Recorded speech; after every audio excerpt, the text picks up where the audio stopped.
di negeri Syam akan terjadi namanya Malhamah Al-Kubra, tepatnya di Syria.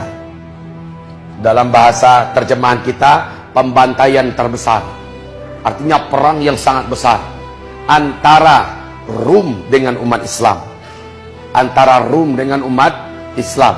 Rum dalam hal ini disebut oleh para ulama yaitu Amerika dan Eropa sekarang.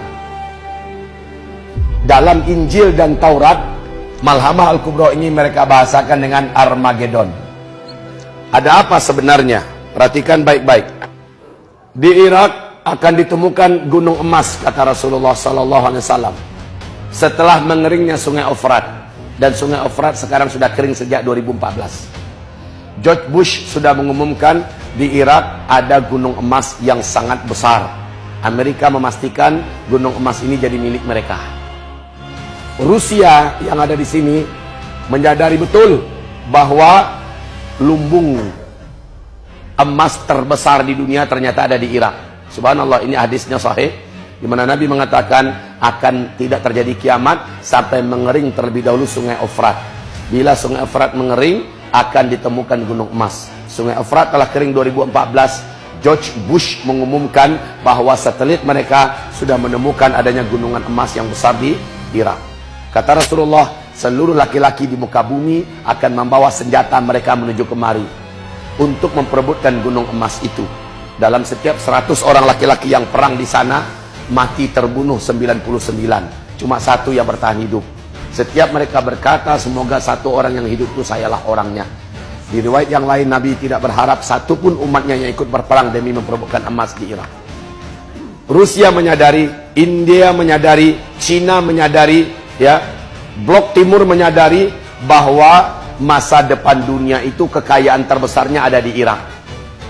Memperebutkan gunung emas ini dari negara-negara Blok Timur menjadikan Blok Barat. Blok Barat melihat tidak ada peluang untuk memenangkan pertarungan di sini, sementara lawan yang akan dihadapi besar-besar, kecuali mengambil kekuatan Islam yang saat itu sudah mulai melebur menjadi kekuatan militer yang nyata. Sekarang ada upaya Arab Saudi tidak mempersatukan militer-militer Islam. Sudah ada. Dan ini akan semakin nyata nanti ketika Turki dengan resmi mengerahkan segala kekuatan dan militernya. Arab dengan segala termasuk Afrika dan negara Islam bersatu nanti. Maka Barat melihat Amerika, Eropa tidak ada jalan untuk mengalahkan Timur kecuali melebur dan bersatu, melakukan perjanjian damai terlebih dahulu dengan Islam. Coba lihat, Trump mulai merubah strateginya. Antum lihat nggak apa yang dilakukan oleh Donald Trump sekarang? Mulai merubah strateginya. Awalnya dia mengumumkan perang dengan dunia Islam. Dan dia ikut membombardir bersama dengan Rusia di Syam. Segala kebijakan-kebijakannya menyakitkan umat Islam. Sekarang dia mulai mengumumkan kepada dunia, saya akan melakukan kunjungan diplomasi yang paling bersejarah, paling indah ke Arab Saudi.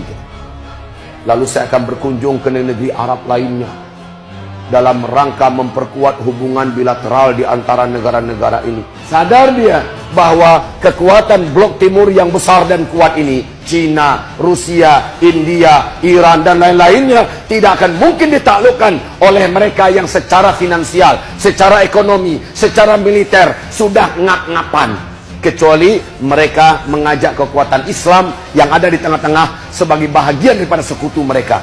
Dan Allah berfirman, kamu akan memenangkan pertarungan itu. Pertarungan besar di akhir zaman nanti adanya di Irak. Hancur ini negeri. Antara Blok Timur dengan Blok Barat dan Islam bersatu di sini. Wallahu a'lam, Donald Trump akan menjadi jembatan menuju terwujudnya itu nanti. Blok Rum atau Romawi, Amerika, Eropa akan mengibarkan bendera salib di Syria. Lalu berkata, Yahya salib, Yahya salib. Perang besar kemarin, pemenangnya adalah salib, kata mereka. Sementara umat Islam sebagai pejuang tangguh yang luar biasa menggentarkan Blok Timur tidak dianggap oleh Rum ini. Mereka salah lagi dalam strategi dan langkah. Kibaran bendera salib ini menimbulkan kemarahan kepada umat Islam yang ada. Dan kaum muslimin menjadikan terjadilah perang Malhamah Al-Kubra di Syam, di Syria. Disitulah terjadi peperangan selama 4 hari kata Rasul. Blok Rum mengutus 80 bendera, artinya 80 negara nanti. Setiap negara mengirim 12.000 pasukan terbaiknya, dengan kuda-kuda mereka, dengan pedang-pedang terbaiknya. Berarti saat itu nanti peperangan sudah peperangan manual. Ini yang dikatakan oleh Albert Einstein, perang dunia ketiga kalian sudah perang dengan senjata manual. Ini yang disebutkan oleh Steve Jobs, dan ini yang disampaikan Rasulullah 1400 tahun lebih yang lalu. Saat itu nanti kalian sudah perang seperti zaman sekarang, dengan pedang, dengan panah, dengan kuda, dengan tombak. Kalian akan berlari berjalan di atas kedua kaki kalian.